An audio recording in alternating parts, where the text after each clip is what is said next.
Hello there, world. Bettina Carey here, and I'm the founder and CEO of We Empower You and the WeEmpowerYourLife.com website.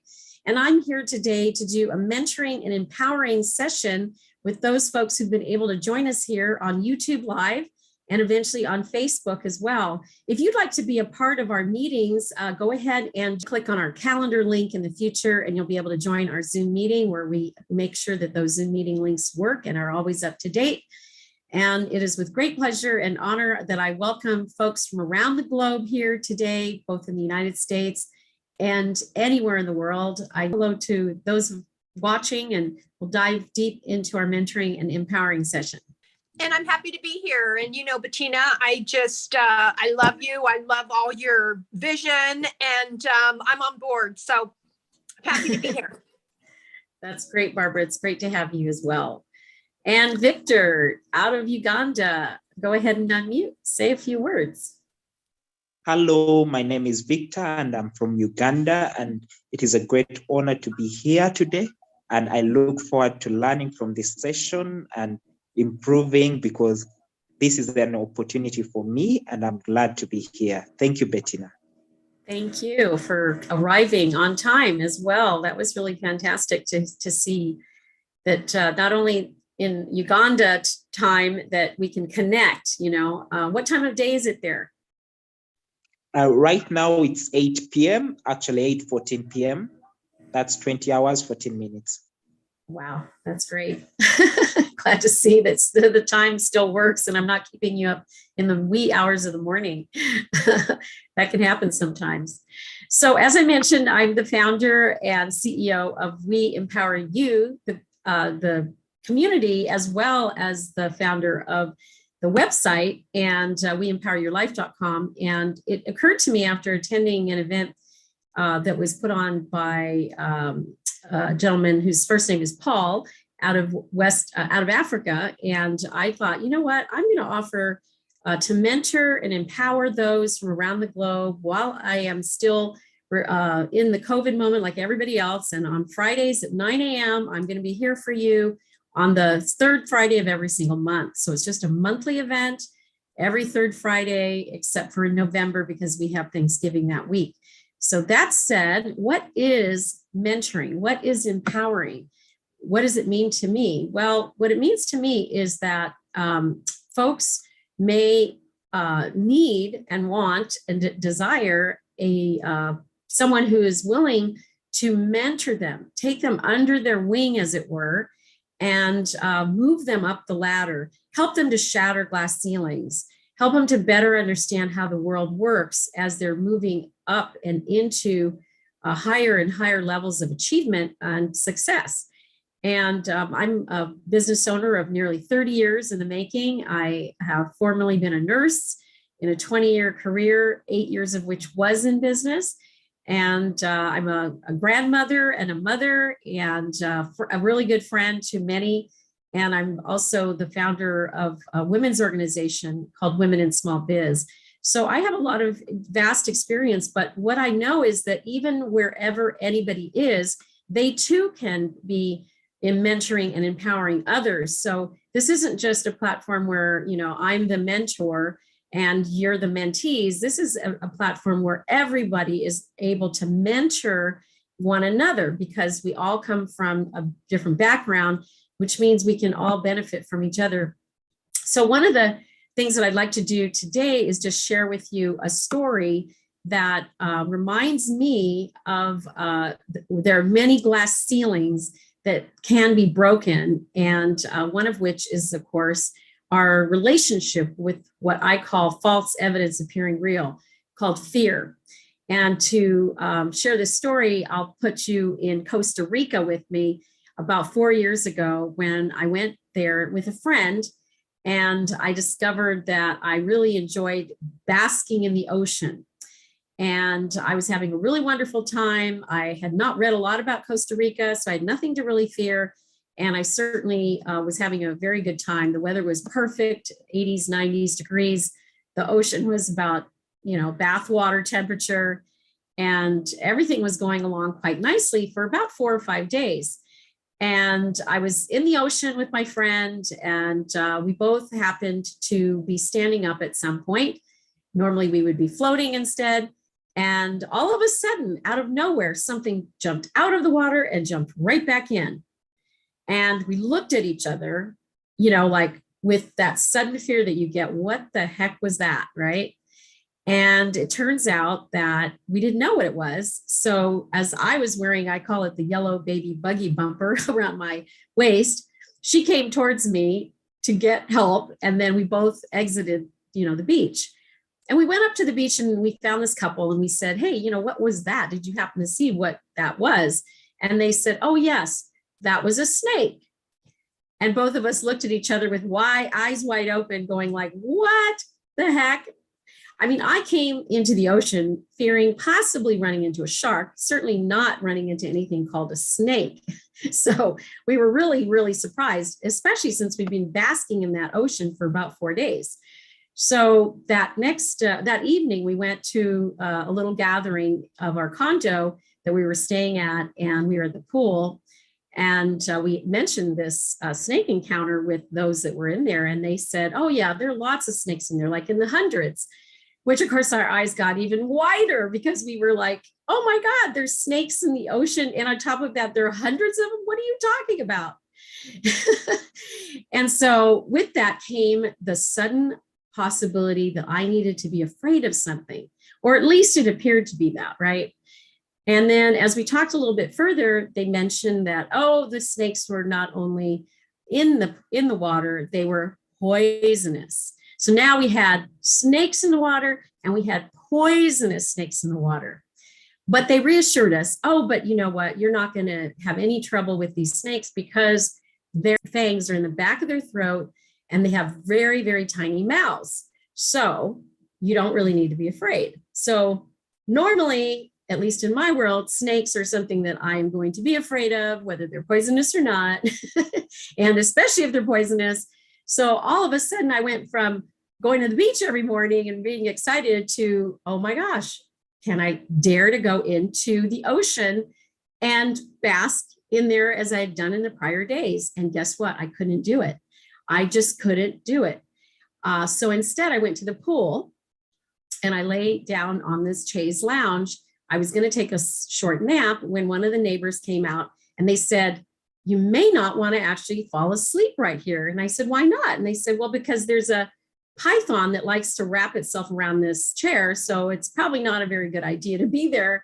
And I was like, oh my holy God, I now have to be worried about snakes. And then they told me about this python. And then others also told me that later in the afternoon that because we were by an estuary, that there were also caimans that came out at night. So not to be in the ocean at night, because those could get you. Oh my gosh. So my trip of excitement and joy and basking in the sun suddenly turned into this drama around fear. And as I say, I don't think much around fear, generally speaking, but it was a moment to really absorb what that meant to me. So I knew the information I got was that there were snakes, that they had fangs in the back of their throat, that the mouth was too small. And with that information, I still could not go into the water. So the very next day, we instead go to another beach, thinking we've outrun the snakes. We'll move away from the estuary. So I walked the beach, and guess what I found? I found one of these poisonous snakes right on the beach. It was dying a slow death. And sure enough, the mouths were really tiny. And the second thing I noticed was right near this was a family of locals who were bathing in the water with their small children. And they were basically just, having a bunch of fun. And I thought to myself, why is it that I can't go in the water right now, having learned about these snakes, having learned that they probably couldn't bite me? Why is it that I even seeing this family taking their life and limb in their hands and enjoying themselves, why is it that I now can't go into the beach and go into the water? And so I had to ponder that, and I got this light bulb moment in the middle of the night when I realized, oh my gosh, this is false evidence appearing real. The snake represents metaphorically all the things that I might be afraid of, where I scare myself into a place where I am not able to move. And I, instead of fleeing or fighting like I normally would do if I got an adrenaline rush, I was actually freezing. And I realized it right then and there. It was like, bam, how many times in my life have I actually frozen out of this false evidence appearing real and not been able to move forward?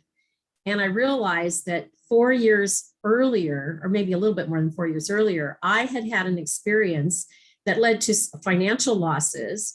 And I was living a diminished life because I didn't want to run up that hill like Jack and Jill and take some chances to try again, once again, to achieve success. And so I was living kind of a pat life. Nothing major was happening to me financially, but nothing bad was happening either. And all of a sudden, I realized that I could disappear all fear right then and there by understanding that unless someone's coming up to attack me directly, unless my life really is at stake, most of my fear was driven by my head. The very next morning, it was our last day there. We had an opportunity to go back into the ocean. I decided, I was going to go back in the ocean. I put on my little slippers for the ocean, and then I put my hands like this. So just in case there were snakes out there, that they couldn't get anything that was small of me. And I laid back with my head in the water. I basked in the water, and I had disappeared fear. And I believe I've disappeared fear for all time in my life. So today's discussion is going to center around what fears have we got going on in our mind that are stopping and blocking us from achieving success, because when they are present, that is when you're likely to be freezing and not able to move forward, nor to even fight your way out of a situation. That said, go ahead and open up your mics, and we will have a discussion about how this has appeared in your life and how you might be able to fracture that whole belief into a shattered ceiling that is now your floor. We'll start again with ladies first. Barbara, go ahead. Well, I think for me, it's just the fear of A, not accomplishing my goal, right? And then B, just the fear of the unknown, because I'm safe. I'm safe if I know what I'm doing and I know what to expect. But the fear of doing something like running up the hill if you've never been there, or going back into the water when you have this image that you're unsafe. I think you have to feel safe in your fear. And so I've had to kind of meditate on being okay, even though I'm anxious, because anxiety isn't always a negative. But it can be uncomfortable. It can be uncomfortable. And knowledge is really power. So whenever I feel like anxious, I'm like, I've got to research more about this. And then I'm such OCD that I really like overboard on the research. But I think being safe and calming your anxieties, to me, are the fear. Yes, and I think I would call that perhaps falls in the characteristics of courage, right? So that's when you move forward into something that may be drawing in the same adrenaline rush or whatever that you get when you're in, really in a fearful situation. But that it's not anything to be afraid of. So you reach deep inside of yourself to have that courage to move forward in spite of it. But you also mentioned that, you don't ignore these feelings, right? Because ignoring those feelings doesn't make them go away. And they can end up causing anxiety disorders, for that matter.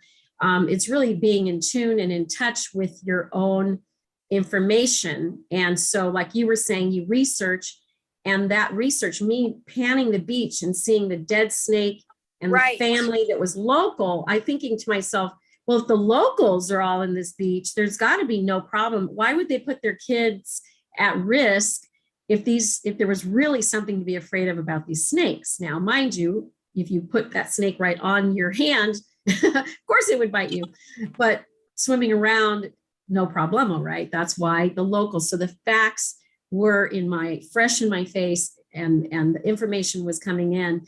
And then another thing that you're pointing out is that sometimes you have this an adrenaline feeling, the information's coming in.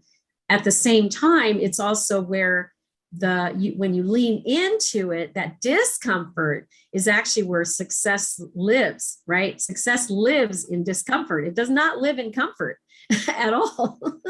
And Right. when you are most uncomfortable is when something really, really wonderful is about to happen. But it takes great courage, as you've mentioned. I mean, use a different word, but calming your anxiety there. But thank you so much, Barbara. It's great to have your input. Victor, you're off the camera, but I will go ahead and put us back on gallery mode so you can go ahead and chat away. Thank you. For me, I would say at the moment that one being like Barbara has mentioned, the fear of the unknown. I'm at a stage in my life where I'm moving from being a student. Okay, in a year's time, I will be transitioning from student life into, maybe a career pursuit. And therefore, there are questions of, will I make it? Will I not make it? Will I be able to do something different, or to do something to have an impact wherever I am at? Okay, this is a question that I'm faced with in fearing the unknown. I'm not yet there. I'm not yet in that place, but I'm thinking ahead and I'm having all these questions. Then the other is the fear of failure. Currently, like I had earlier mentioned, I'm a bachelor student, and I've seen all these failure rates around, and yeah, of course, it does come to mind. What if I also fail? What if this happens? What if? But again, I look at the moment, I look at those that have made it before me. What have they done? Are they any different from me? Don't I stand the same chance they stood when they made it? So these are the questions I try to ask myself, so that I can be able to confront this fear head on and be able to push. Yes, you are bringing up a very good point here. When we have the fear of failure, and that's a big one, right? I mean, I would say the whole planet of humans would agree that at some point they were afraid of failing, and that comes with living into our future, right? And or looking back at the past. Like I was stuck in this pattern of thinking for years, believing that I had tried and tried and tried again and failed at something I've been trying at. So I put it to bed. And I was like a puppy dog with its tail between its leg and hiding under a desk or in a closet, right? So a part of me was very powerful, and another part of me was like this puppy dog. And it was afraid of the failure and the feeling and the sense that I had not achieved what I had set out to do. So I can totally relate to this idea that failure is something to deal with. And one of the things that I personally practice is a mindset of the power of now to help me with this fear of failure issue. I find that whenever I am present in the present moment, and I'm thinking about the present moment, which is the only moment that really exists, that is when I'm able to disappear this thing called fear of failure, because the future moment doesn't exist, the one that I might be portraying as I'm going to fail. And the past moment also doesn't exist anymore, because that's a past failure. And I wouldn't even say those are failures anymore. I think those were opportunities of growing and learning. And I've kind of disappeared that also, that context of failure, right? So personally, I believe in finding whatever mindset that I can that lives into the present moment. I can use meditation to do that, to bring me to the present moment. I can also look at facts and things that are sitting right in front of me, right? So if I have not, in your case, you're ready, in September, you'll be taking a legal bar exam. Well, that's many, many, many moons ahead, right? So right today, you are in a position to just keep studying, keep preparing for this test, believing in that 10% that does succeed, that you'll be one of those 10%, keeping that in mind always, every day, bringing yourself to that that practice of I've achieved it, I've done it, it's happened already. But at the end of the day, you don't have to live into the failure, because the failure doesn't exist, not really. And you can't live into the past either, because that moment is now gone. So even the moment 10 minutes ago is already gone. So this is a really important context of the fear of failure. And then now also turning to what both you and Barbara brought up is the fear of the unknown, and stepping into the abyss where you don't know and you don't have all of the information about what can happen.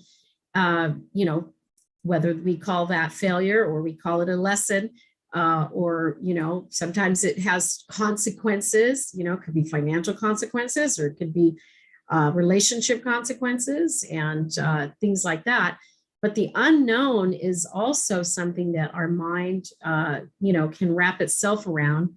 And I personally believe that it is our mind that is that we need to be in control of in order to shatter these opportunities where they sit on us like a glass ceiling, but it's us and us alone that actually is in control.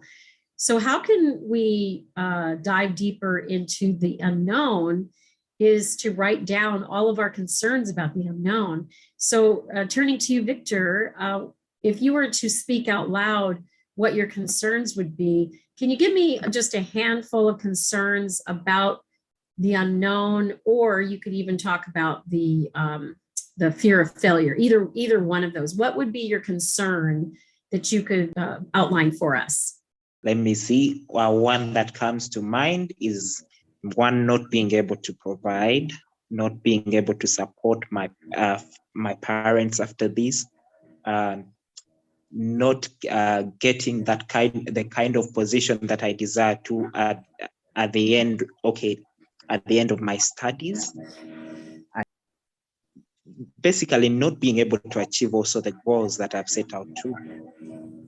Yeah, so achieving the goals, being able to provide for your family, and providing the hope that your family has in you, right? Have I got that kind of correct? Yes. Yes. So you'll notice that the word that I did not use, there was the word not, whereas each of your sentences started with the word not. So when you remove the word not, then it's, I provide for my family. I live into the hope for my parents who've supported me, right? So that's another thing. It's the mind is in control, but the language is also important. And we have a very wonderful expert, Pastor Nigel Henry, who's been working on with us on these very deadly words, in a sense, right? The word not removed from our vocabulary can, in fact, improve our level of success by simply removing what he has coined as virus words that are grounded in this word not. So if you were to state your concern and remove the word not, can you state your concern again? Just not using the word not. All right. Being the hope of my family.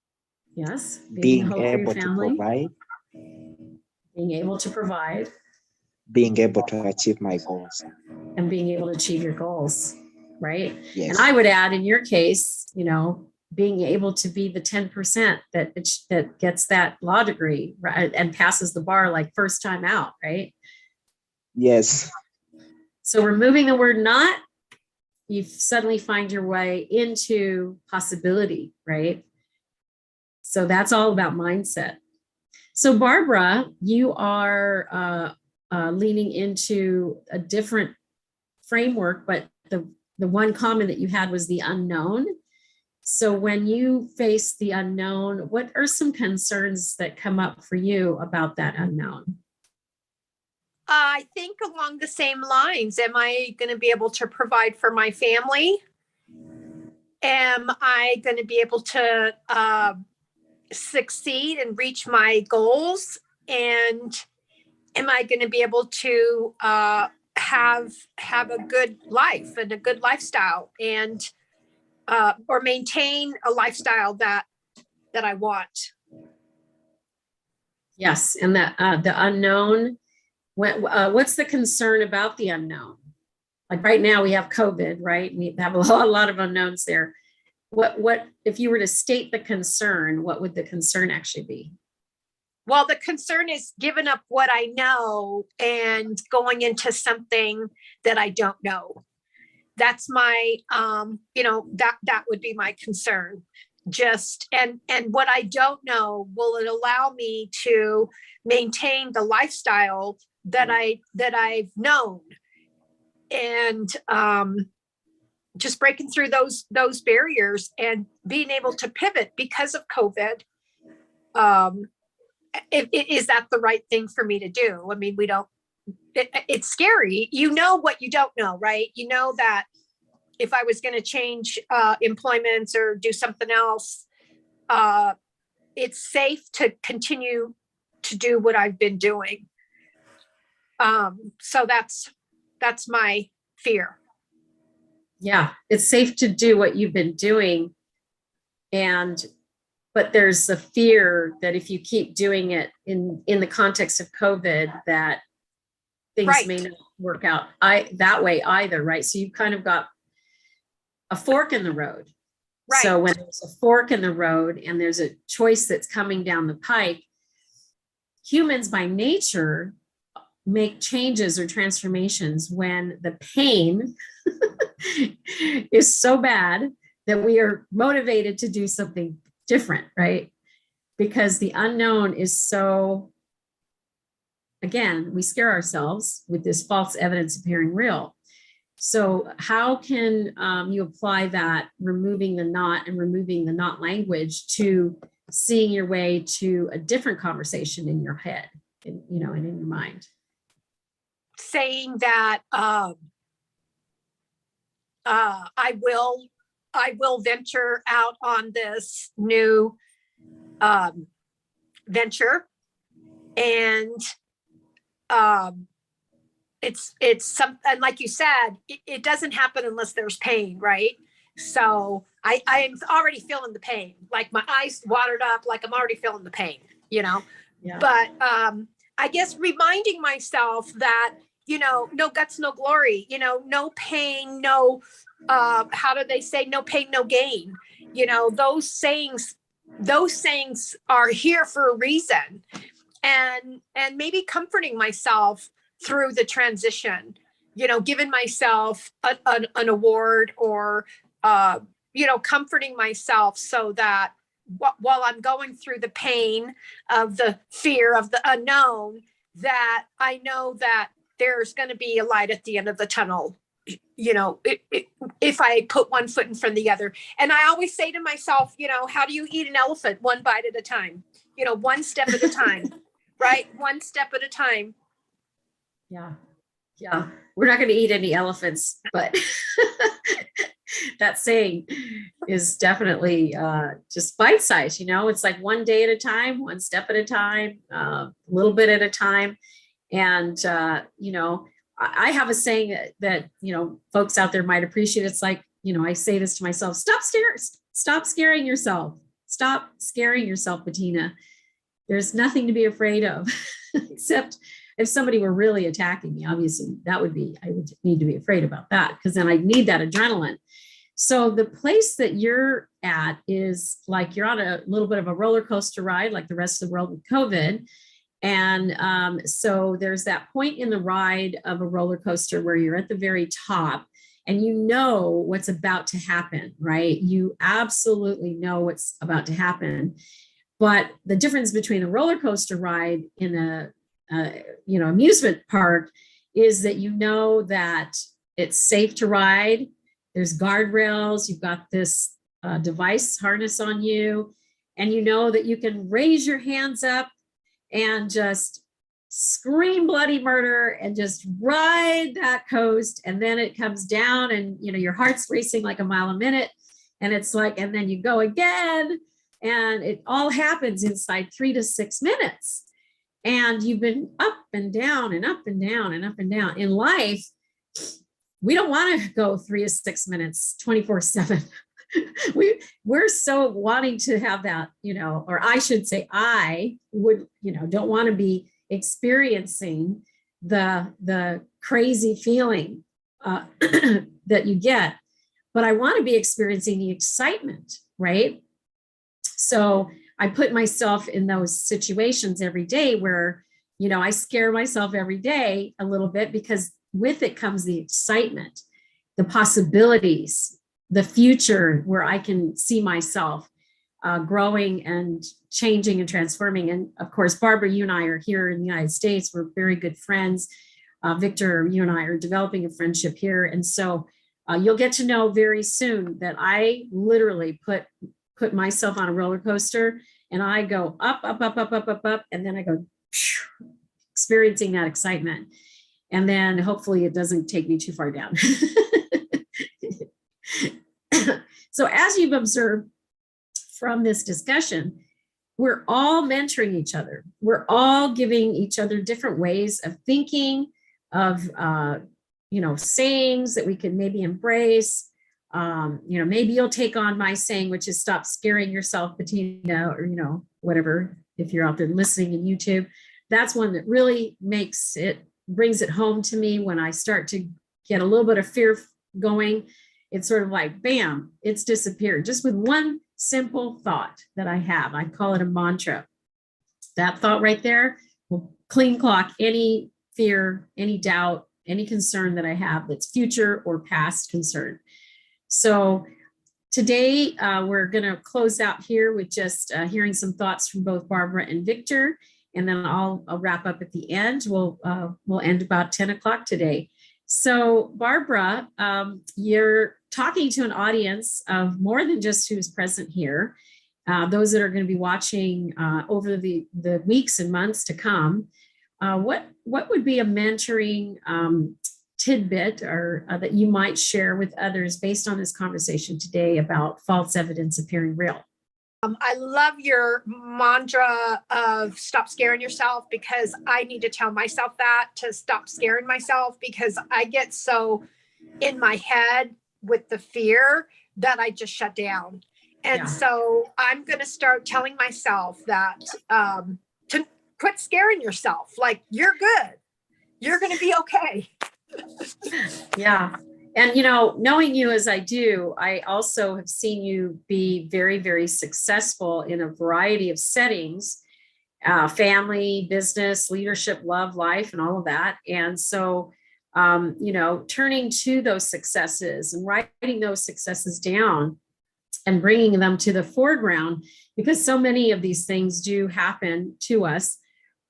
One thing I can also relate to is when you step into something new, as you are likely to do in the next couple of years, I think that for me, it comes down to,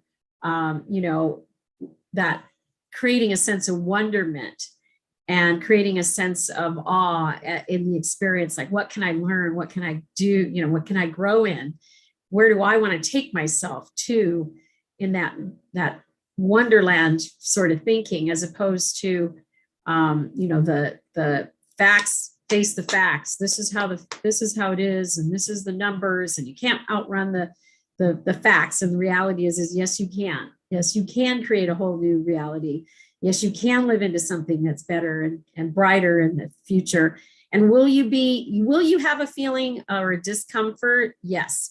Will you have the feeling of incompetency if you take on something that's brand spanking new that you have not as much experience with? Yes, you will feel uncomfortable. At the end of the day, though, given your seniority and your expertise in other areas, that discomfort, as well as the feelings that might come up of feeling like you're not in your own swimming court or your own swimming pool, you will overcome that. I mean, it's just a matter of time. And the curve, instead of being a long one, like when we were younger and we're learning, the learning curve is more like this. Whereas when you're as senior in achievements as we are, the curve is this way. So you might have a sense of incompetency for, a few weeks or a few days or even a few months, but bam, as soon as you start doing whatever it is you're going to be doing next, you're going to have that, like your wings are going to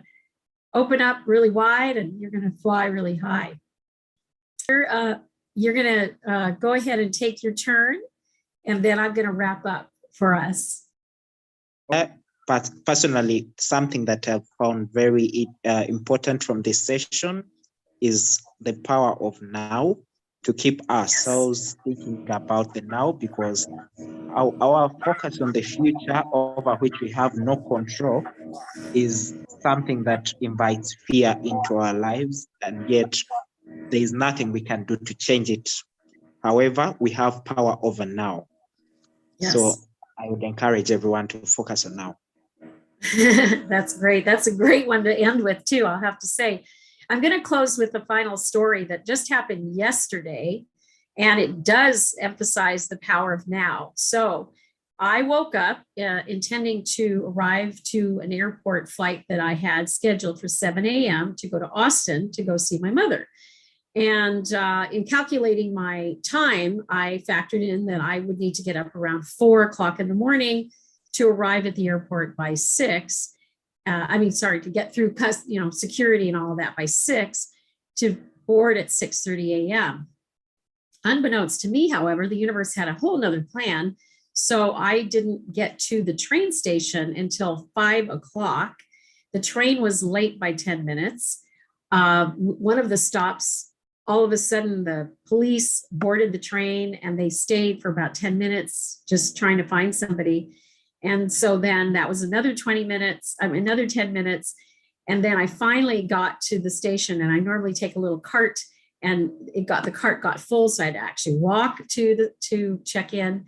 And then all of the terminals were completely full. So they weren't even letting people get into line to the security. So I went into the security line, and talk about the power of now, right? So what happens between when you have this high level of expectation that you are intending to achieve, which is me being on time, having the luxury of eating breakfast and having the luxury of being there in plenty of time so that I can be calm and not to worry. And then all of a sudden you face this other reality. So you've got the premier version of what could happen, and then you've got this sense of what happened, and it's much lower. And in between this bar and that bar is the gap, right? And the gap is where we do what's called the beat up. And this information comes directly from Dr. Cherie Carter Scott, who years ago in the early 2000s shared this concept with me. And so she gets full 100% credit. And I've applied this to my life thousands and thousands of times. So as I'm standing there in line, watching thousands of people literally go in and out of the security, the clock is ticking, right? And so my mind is being pulled into the past, which is, you should have set the alarm a little bit earlier. You should have allowed a little bit more. It's the holiday season. And then the other should was, you're going to miss your flight. You're going to miss your flight. You're going to miss your flight. You only got enough time. How are these people going to get through that gate? There's hundreds of them right in front of you, right? and thousands are in the airport right now. And it's a sea of people that I've never seen so many people in my life in the airport, right? And as it turns out, I knew this idea that there's this gap.